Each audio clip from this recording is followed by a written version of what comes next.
Platform media sosial asal Cina, TikTok, bersiap angkat kaki dari AS mulai Minggu 19 Januari 2025 waktu Amerika Serikat. Meski begitu, keputusan pemerintah AS mencekal aplikasi dengan alasan keamanan data pengguna itu ibarat bumerang. Kenapa?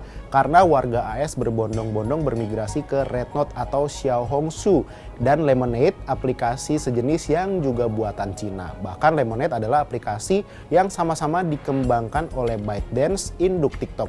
Lah gimana ini ya? Diketahui pencekalan TikTok adalah imbas dari perintah Kongres AS pada Maret tahun lalu yang memerintahkan TikTok melepaskan diri dari perusahaan induknya ByteDance. Nah, ByteDance dituduh mencuri berbagai data pribadi warga AS dan menyerahkannya kepada pemerintah Cina.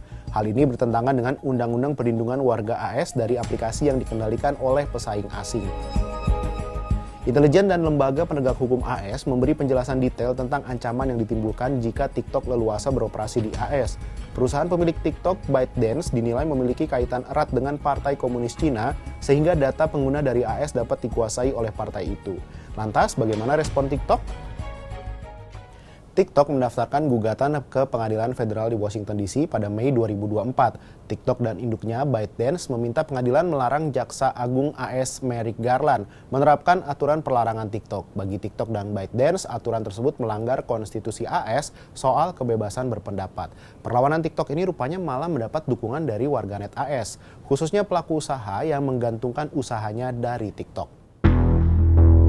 Setidaknya 8 pengguna TikTok menggugat pemerintah AS ke pengadilan setempat. Para penggugat meminta pengadilan membatalkan pemberlakuan undang-undang tersebut. Dengan 170 juta pengguna di AS, TikTok menjadi salah satu media sosial yang paling digemari di negeri Paman Sam. Penggugat undang-undang tersebut diantaranya adalah peternak, penjual kue, pembuat video komentar olahraga, pembuat kuis Alkitab, dan pegiat advokasi hak-hak penyintas kekerasan seksual. Para penggugat itu menggunakan TikTok dalam usaha dan aktivitas mereka.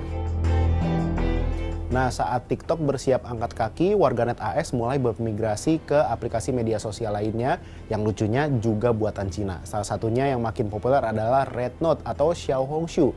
Beberapa orang yang bermigrasi ke aplikasi lain ini menjuluki diri mereka sebagai TikTok refugees yang mencari rumah baru. Sementara yang lain mengatakan eksodus mereka adalah bentuk protes terhadap larangan tersebut.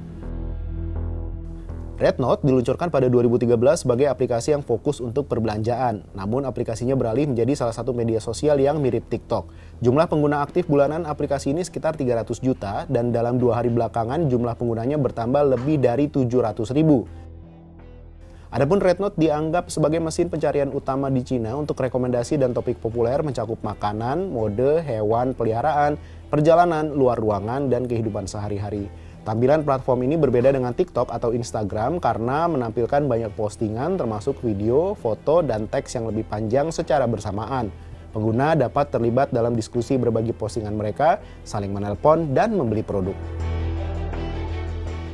Nah, dengan banyaknya pengungsi TikTok yang mempromosikan dan membicarakan eksodus mereka ke Rednote atau Xiaohongshu kini jadi aplikasi yang paling banyak diunduh di Apple Store AS pekan ini.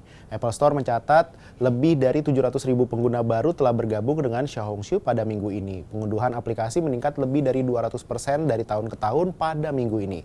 Jadi ikutan beralih ke Rednote nggak ya? Sampai jumpa di Bahas Peristiwa berikutnya.